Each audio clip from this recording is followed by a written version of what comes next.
I recently discovered my nephew's biological father. I'm not sure what to do. Challenge him to a duel. My sister Cherry and I had a difficult upbringing. I won't go into details, but we both reacted to that wildly differently. I became very hardworking and don't have a lot of trust in men. My sister needed men and constantly bounced from one to the other, not doing much else. By the way, this comes from raising my nephew, and if you want to submit your own stories, go to the r/OK Storytime subreddit. Yes. So I thought that would have changed when she got pregnant. The father was some man she met at the club where she worked, and she seemed really happy that this would latch him in. But the baby was clearly Hispanic and not his. So that didn't last long. She bemoaned that she was sure now who the dad was, but couldn't really remember his last name. He has a distant first name, but I tried to help her find him, and we didn't. She ended up moving in with me and bringing Alexander with her. I was not enthused. I didn't want to live with the baby. I was finishing college and wanted to focus on me, but so did Cherry. I told her when she moved in, I would only babysit sometimes and that he was her responsibility. But slowly that changed. I mean, checks out. You got uncle responsibilities. I'm sorry that you didn't think you would become primary uncle. Yeah. I'd wake up and he'd be crying and she was gone, or I'd come home and his diaper was soaked through. I took care of him at first because somebody had to, and then I fell in love with him. I don't think Cherry ever did. The whole thing unraveled even more when she met this guy. Alexander was 5 months old and she moved out to be with the new guy. Ugh. She said the best thing that could have happened for Xander, that was her nickname for him, was if she got married to a guy with money and she could get him out of the tiny, dingy apartment and give him nice things. Because that's what he wants. He wants nice things, not a mom. Right. I'm sure that the 3-year-old is concerned with the quality of the goods surrounding him. Mom, I don't have my Gucci flip-flops on. I need Gucci flip-flops. Don't worry. Mommy's going to Equinox to find a good husband for us.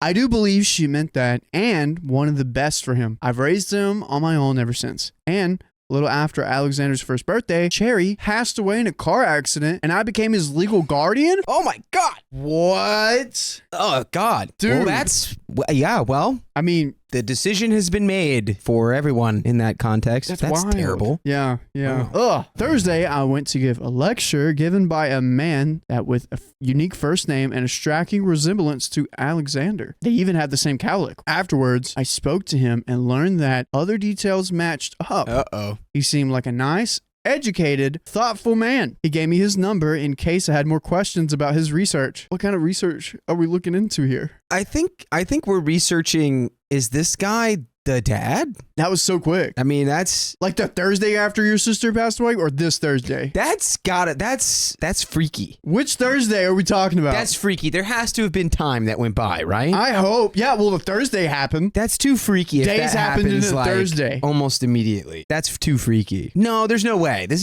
I'm calling it. There's a time gap, and it's just not written down. I think it was just last Thursday. Okay. Anyways, I'm fairly certain that man is Alexander's father. I feel like I've been stabbed in the gut. I love him so much. I know he isn't mine, but he feels like he's mine. I've always been there for him since he was just a baby. He calls me mama. I know everything about him, that he had horrible ear infections when he was a baby, that you have to read to him before he goes to bed. He's afraid to go down the big slide unless you go with him. His current obsession with any vehicle that moves. I know him, and I don't know what I'd do without him or him me. I understand the protection of the maternal protections is like, I don't want to know who the dad is because there's a chance that they could take the kid away from me, you know, because if this guy's a teacher, lives in a good house, has all these things, he can provide more for the kid. Thus, you know, a judge could be like, well, seems like this kid should be with this person and not you. Yeah, I mean, it's a fair fear because you've raised this kid. So we did have some clarification. So it's like, for all intents and purposes, you've raised this kid for 3 years. You're his mom. You're his mom. But those fears can still come in your head. Well, I get it. But I mean, like, I think OP's perspective of like, I mean, it's like, what, you know, what could happen? Because it's like, I don't really have any rights because I'm not his mom or anything. And it's like, but like any reasonable person. Yeah.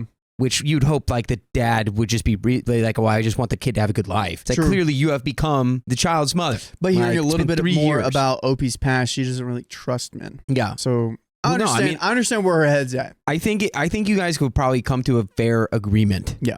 If it's the case, you know. He is fed, clean, and sheltered, but money is tight. I have a better job than before since I graduated, but everything is on me, and I feel like it never stretches far enough. He got sick before his birthday a few months ago, and between time off work, doctor visits, and medicine, I could only buy him a few small presents and a homemade cake. There is also the idea of him deserving more family. He only has me now. I sometimes am terrified at the idea of something happening to me and him going into foster care. There isn't anybody else. And finally, a small part of me is like, how do I know this is not just a coincidence? What if I ruin the small, fleeting career I'm developing by accusing a respective individual in the field of being my nephew's dad? How would I even tell him? And we have an update. Oh, dude, we're like an 8 through. Yeah, I think all you can do now is just try to start the conversation. Don't make it it's not an accusation. It's not like I got you. It's like hey, so this might be crazy. Yeah, I would invite him to coffee. Like, hey, this sounds weird, but I would like to talk to you about some things over coffee, about your research. And then it's going to be a hard conversation. It's going to be uncomfortable. Yeah, you're going to be like, so have you ever wanted kids? Because you have one. I'm pretty sure. Have you ever It's mine. been with anyone that looks kind of similar to me? But it's not actually my kid. It's my sister's. Yeah.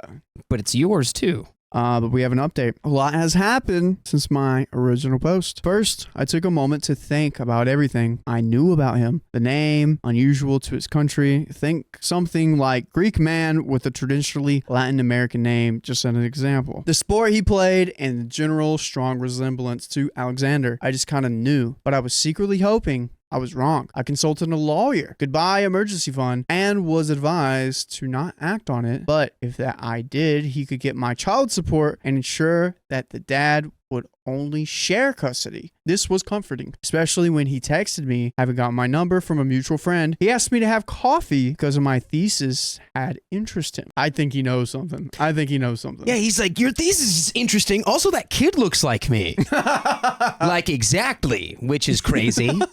I was highly flattered and realizing that regardless, I wouldn't lose Alexander. I decided to meet up with him. There was a chance he was my nephew's father, and Alex deserved the opportunity to meet his father, if this was in fact his father. If nothing else, this would be a good opportunity for my career with a pleasant individual in my career. We had a lovely lunch, and I finally braved the question when talking about the nightlife if he'd ever gone to the bar Cherry worked at. He grimaced, and he said he'd gone there for a while when he was less mature, but that he didn't care for that scene anymore. I asked if he'd ever met a waitress named Cherry. He grimaced again, even more, and admitted he had. Ooh, that's bad too. He's like,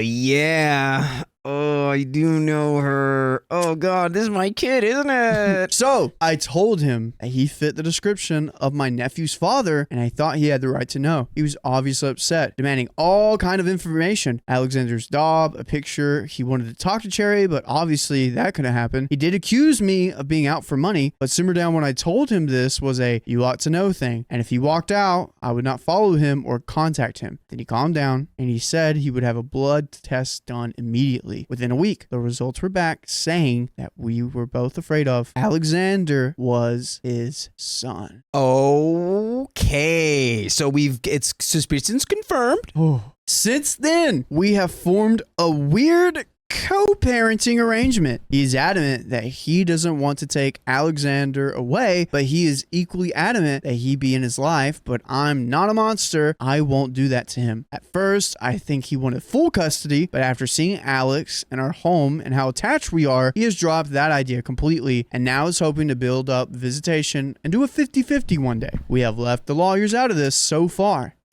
True, your title money, he could, I don't know how about leaving the lawyers out. I just feel like, well, in the first place, this guy's got better lawyers than you. Oh, yeah. So, doesn't matter. Like, if you bring lawyers into it, you're getting screwed anyway. And, what's the lawyer going to say? The kid needs his mom that's raised him his whole life, and you should not take him away. And then what's going to happen? Like, one day, it's like, come on. I think we're all in agreement among all the parties there that it's just, hey, look at this cool thing that can happen.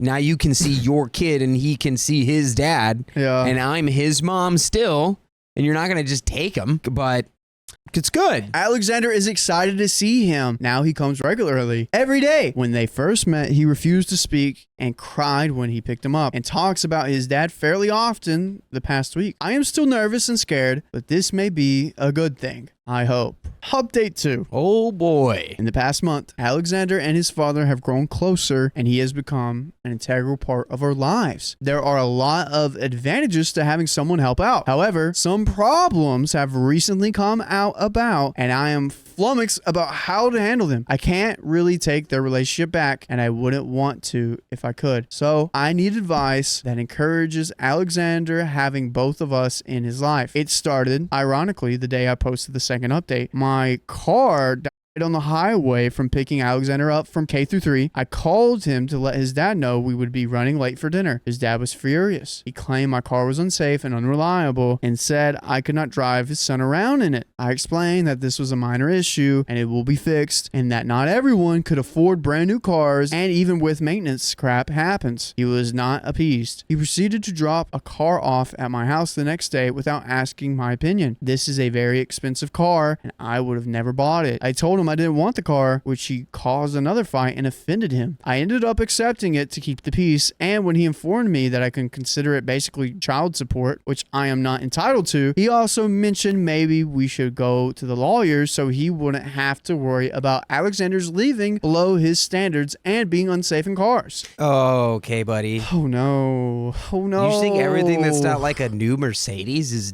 a dangerous car? Yeah, I don't like this is how this is going. That first conversation should have been a red flag. I was just thinking that he was shocked and accusing, but yeah, I was letting him off on that too, of like you just want my money, and then being like, okay, actually okay. But it's like, yeah, it is a big red flag if that's the first thing this guy jumps to. That's foundationally like how he views life through that first. It's all money first, value first, quality first of my material goods. Yeah. Which, you know, some I feel like people he's live that slowly way. coming up with ways to get his son in full custody. Oh, you have an unsafe car. Oh, you're a single mother. Oh, Yeah. not looking good. Not looking good. This was my first clue that I was sharing child with someone who, while I personally like a lot, has a lot more power than I do. Our next incident occurred last week when Alex fell from the jungle gym and hurt his wrist at school. He goes to a very good K through 3 with certified teachers and camera access for parents. I may not be rich, but I have prioritized him being in a good environment. Dude, awesome aunt. Oh my gosh. I called Alex's dad again to let him know that Alex had fallen and we were getting his wrists x-rayed, and he rushed down immediately, leaving work. He was very upset, and after we got home and Alex was in bed, kept saying that he was obviously not being watched correctly, and a boy this young needed to be at home with his mother, not being ignored by strangers, and also not being around other kids and having a good social structure, and should be at home with a trad wife. Wait, I'm sorry. Did this man just deny the importance of like preschool? I told him all the lovely things about the school, but he then decided it must not be nice enough. He asked me what if it had been his neck. He understood that I didn't have any other choices, but now I did. He went to the school for the day and was mostly soothed, but he still tried to ask if I wanted to work part-time so he could pay the difference. I told him no, and he has not brought it up since then. So we have had 2 differences of opinions this past month, but the biggest issues happened yesterday when he mentioned that for Christmas, he wanted to take Alex home to his home country to meet his extended family for 9 days. Okay. Nope. I think now is the time where you need to start getting into like legal arrangements, because it feels like this guy at any point could be like, well, I'm saving my child from being poor, which is absurd. And if you don't have the trust to be like, oh, this guy will bring our kid back after, a week and a half, then you need to make sure now that you have the legal, frameworks in place to protect your rights as the kid's guardian. This is terrifying because a small part of this is he won't bring him back. Obviously, he has a life and a job here. If he wanted custody, he probably could try to get there first rather than leave it all behind. I mentioned how this was a long time for Alex to be away from me, and he said, of course you will come too, but I didn't have the time off work. I try to change his mind, but he thinks that Alex should meet his family in his home country. I would love that in theory, and I completely get how I spend every Christmas with my family, and Alex is my family. I've already spent 3 Christmases without him. I don't want a 4th. Dude, you only knew about him the last one.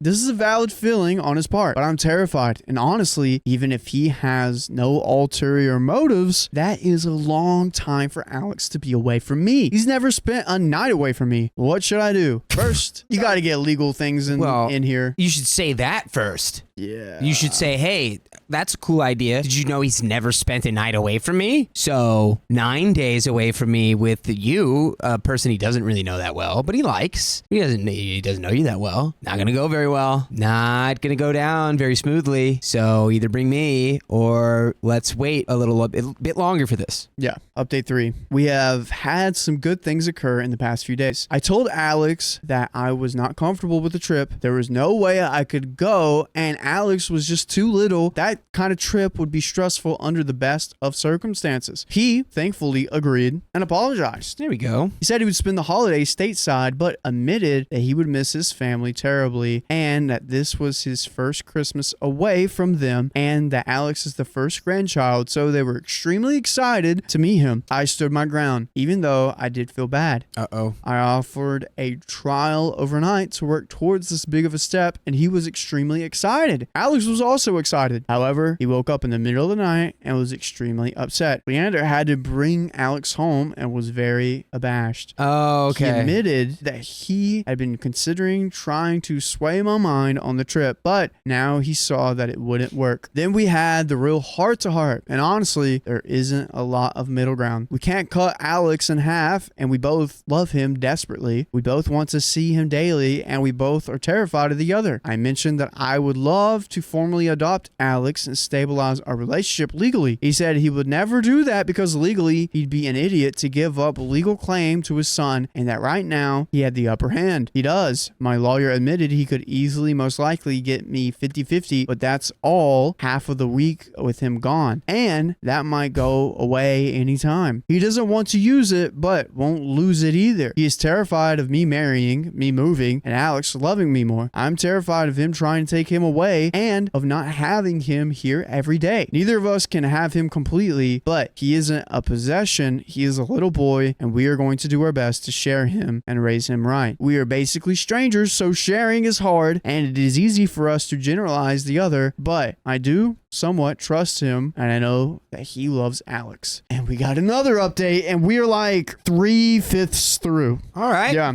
Update 4. Well, the situation does not seem to be getting any easier. In a way, having someone to help share the load of raising Alex is wonderful. I can think, oh, maybe Alex's dad can run by the store, or I can read while they play. But despite that relief, I am still terrified. Leander hasn't done anything to make me feel terrified and is a real gentleman, very quick to concede to me over small things. But that is small things. Just last Friday, I gave him a few hours alone with Alex while I went to the movies with a friend. I was excited. Raising a 3-year-old, well, I don't get a date or hang out, but it just doesn't happen. But this is a guy I know through work, Wade. Wade is attractive, age appropriate, and someone who, if I had more free time, I would have definitely dated. Now that I have more free time, I do think about dating in a distant, fair, off way. When Wade dropped me off, Leander and Alex were already there, and Alex was getting ready for bed. I could already tell that Leander was in a mood when I got inside. I assumed that Alex had been difficult, but he told me he was fine. When he said it after Alex was tucked in, something that makes me terrified for our co-parenting relationship. Well, I don't know how you think you can handle Alex and a relationship. You are his mother. He doesn't need you off with men. I was shocked, and he apologized, saying that he had misspoken and meant to ask me how I would balance dating in the past. He said that was a language issue. I say that's nonsense. BS.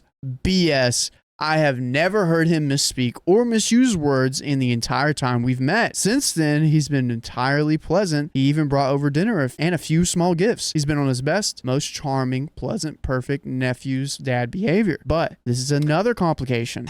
I really don't want to date Wade, but I want to date someone someday. One day I'm going to want a bigger life than this, but I am terrified I won't get it. And I'm terrified that charming Leander might not be so charming if I seriously date someone. maybe he's just jealous he wants you to date him. Probably. Maybe this is the Hallmark movie script of your story, and now is the time that you have to go, wait, has it been Leander all along? Yeah, have you not looked at Leander with your gazing eye? I hope not, though, because honestly, I'm not liking the way he's moving. I don't like the way Leander moves. I don't like his motion. I don't like the way that it seems like everything is always like a way to get more leverage in the parenting context. My lawyer referred to me to someone else. He said he didn't think he could help me, and I haven't heard back. I'm so sorry to be back, Reddit, but this is plaguing me, and I really don't have any other avenues to vent.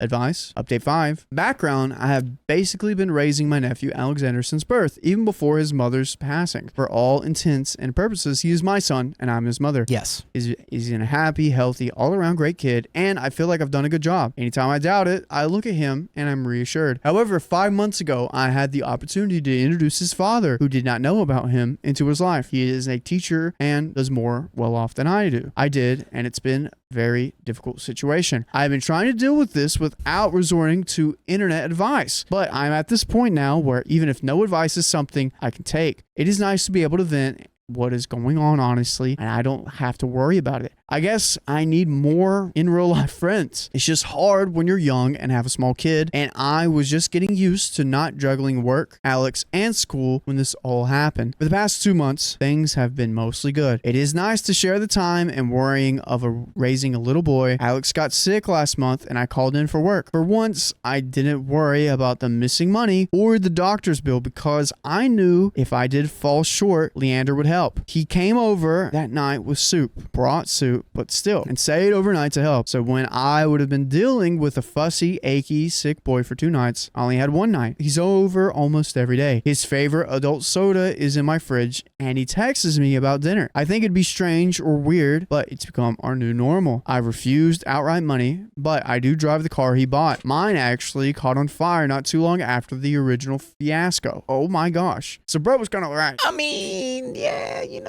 want to make sure you regularly inspect and maintain your vehicle. Yeah.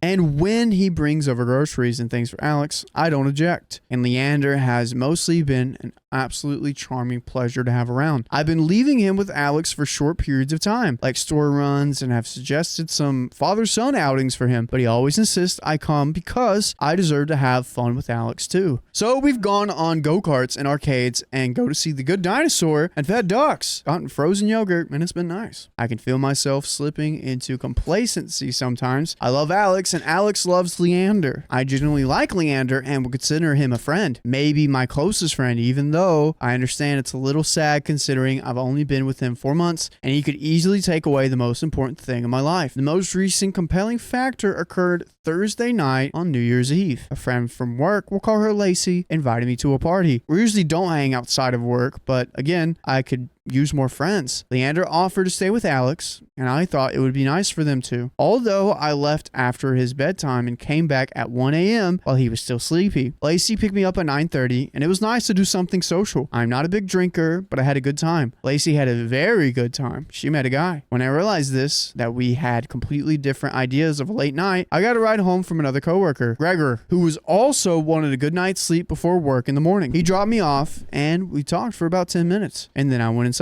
Leander was huffy the entire next night and eventually said he was annoyed to be used as a babysitter while I went out wantonly. That was his exact wording he used. I was very upset and explained that first of all, it was entirely innocent. But second of all, even if I did meet a man, what would really be the harm in that? He apologized and explained that he felt taken aback by it and that it was the way he was raised, but that he doesn't usually let that be his lens for the world. He even added that he thinks he used the wrong word. Misspoke. I think Leander's into you and he doesn't know how to explain it. Oh, really? Ooh, that would be juicy. I don't know. That's what's happening. I think he thinks that because he's been crushing stereotypical success so well that he's like, oh yeah, being a dad's what? It's not going to be even hard at all. I'm just going to do it and it's going to be fine. I'll crush it because I'm so rich and successful. Yep. And then he's going to wake up to the fact that that's not how that works. It's not how that works at all. English is a second language. However, I've never heard him misspeak before. He is very eloquent and barely has an accent, and he uses English for his business. He offered to take me to dinner without Alex to talk more about it, but I felt uncomfortable. It was unexpected and out of nowhere, and I felt like a dog who had been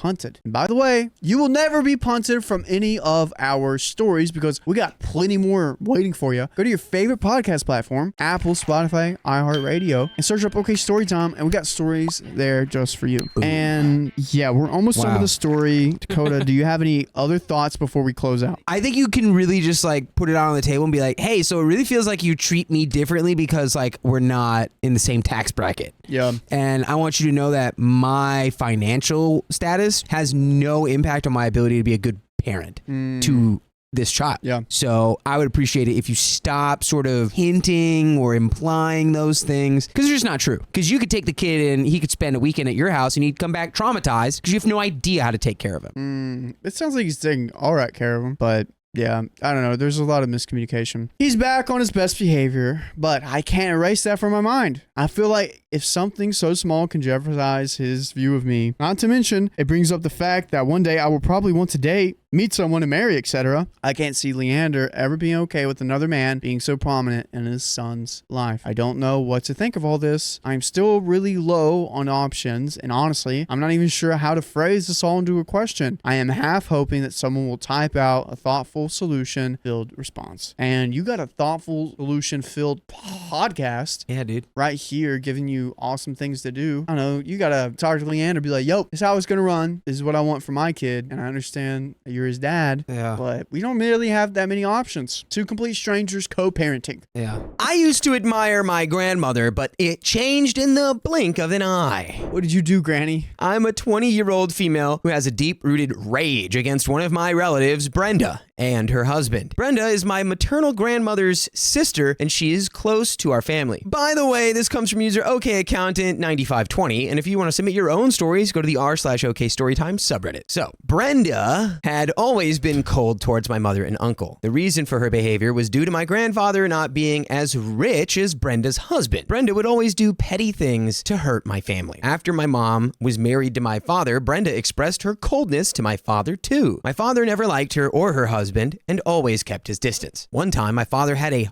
heart attack, and Brenda and her husband offered my mom and me to stay with her. I was just 13 years old, and since my mom had to travel every day to the hospital, she accepted her offer, and we stayed with her until my father got discharged. All right, that's pretty solid. I mean, that's kind of a sweet move, but knowing how her personality is, I bet that was like pulling teeth. During that time, Brenda's husband made an arrangement so that his office would pay my school's hefty readmission fee for that year. I was extremely grateful to Brenda and her husband for that. My mom and I both told everyone we knew how great of a help Brenda has been. I was prepared to stay obliged to them for the rest of my life. However, my view on them was about to change. After a few days, when my father was discharged, I went to Brenda's place with my mother. Brenda started making comments on how my mom was stupid. She remarked how my mother had consumed all my father's money and everything was her fault. She even said my mother was dumber than a 6-year-old. Oh, okay, there she is. These comments made something inside me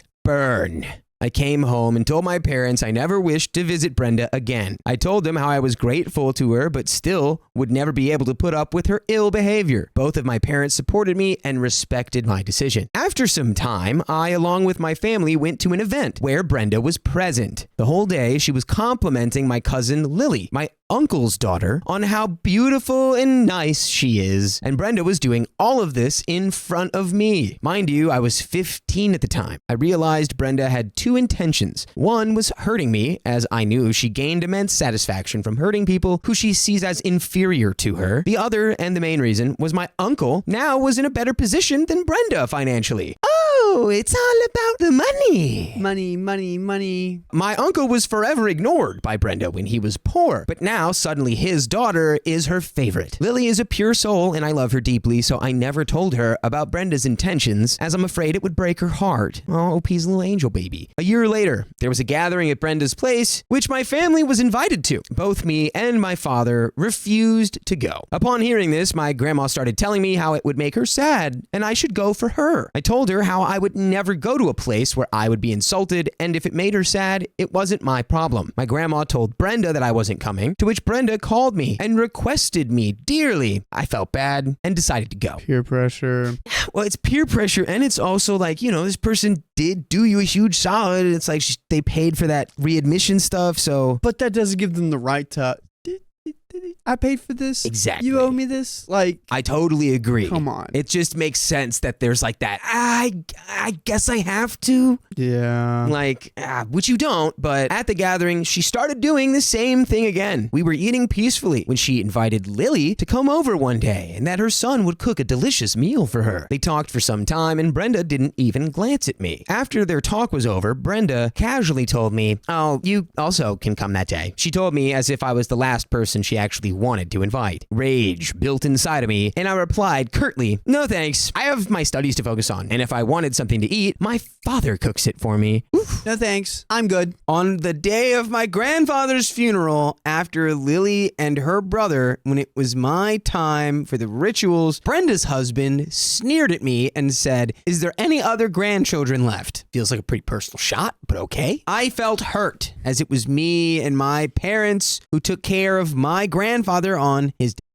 Lily is a nice girl, but she was never attached to my grandfather as I was. At that moment, I entirely gave up on receiving any kind of love or support from my mother's family except my uncle. I passed my exams with flying colors every time, which bothered Brenda and her husband. Brenda's husband once told me how I was incompetent to take up a field of study and that I would never be able to handle the pressure. Well, thanks for the encouragement. Yeah, I took that course anyway. Later, I heard that Brenda's son had taken the same course and couldn't qualify.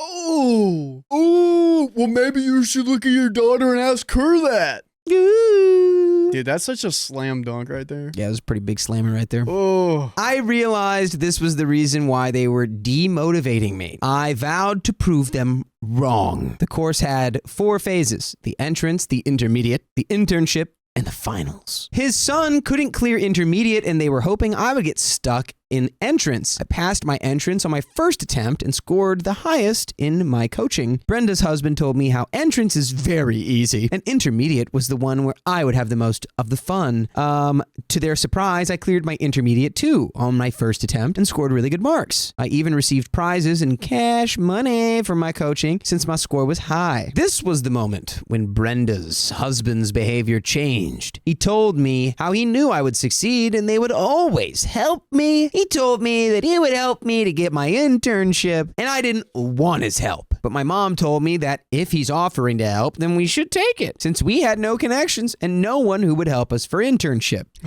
I told Brenda's husband about my dream firm, and he promised me, on his word, they would immediately take me in. I was skeptical, so I kept searching on my own too, which is good because Brenda's husband, as I predicted, never helped me and kept on making fake promises. Yeah, because before they said we always knew you'd make it, you would always succeed. There's this thing called like aligning your words with your actions. And I don't see any actions really happening. Yeah, 0. So I met one of my professors and he gave a number for a small firm. I called there and I got the job. When I informed Brenda's husband, he told me how he knew the firm and he would help me. I told him that everything was done and they had agreed to take me. However, I always had dreamt of a big firm and going for a small one was breaking my heart. In this profession, connections matter a lot, and this was the reason I decided to take the help of Brenda's husband in the first place. Anyways, I kept searching for another firm. One of my friends helped to forward my CV and I got the job last week after 2 rounds of interviews. I was extremely happy and informed my previous job. My previous employer never behaved badly with me and even understood me. Brenda's husband, on the other hand, didn't even talk to me. Why exactly? Why are we still talking to him? Why are we doing this? After a few days, I heard from another relative how they were furious at me. In the words of Brenda, I didn't go to the job her husband got me and instead listened to my friends. Her husband got me the job and I am a brat. I was amazed how easily he took the credit for something he didn't even do and was witching about me at the same time. To make things worse, let me share my present condition. I lost my father a month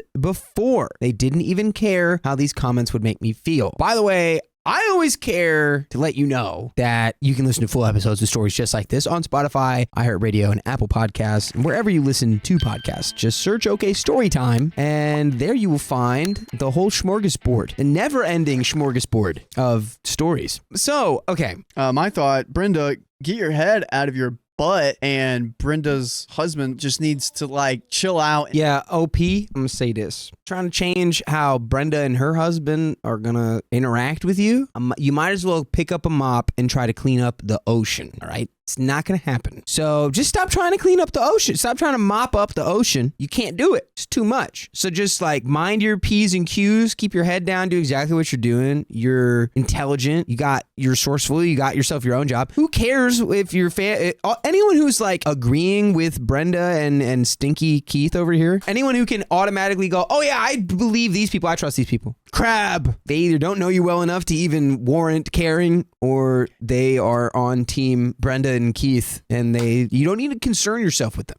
You don't. But I'm concerned with the end of this story. Yeah. Let's get concerned, folks. A few days before, Brenda called my mother and told her how she was giving money to every kid except me for the upcoming festival. She said this to my mom, who had recently lost her husband. It never mattered to us if we got the money. However, her audacity hurt my mom. Now I'm done putting up with their behavior. I told Lily how ill Brenda has been treating me, and I decided if Brenda hurts my mom anymore, I'll tell Lily how Brenda used to treat her father. I'll tell her how Brenda never cared about her and never will. I have decided to go absolutely no contact with her and tell her about to be daughter-in-law all about her. However, I still sometimes remember how she helped me 5 years ago and feel guilty to do anything. So am I wrong about what I decided? We have some comments. Comment number 1. Her help was hollow and worthless because its intent was for her own sake, not yours. Preach. Yes. Perfect. You have nothing to be guilty about. Leave them behind and live your life knowing that they are enraged at your success since their son isn't half the person you are. Just be gracious and kind and refuse to let them bulldoze you into anything. It'll throw into contrast what a-holes they are, and everyone will see how superior you are to these crap weasels. And that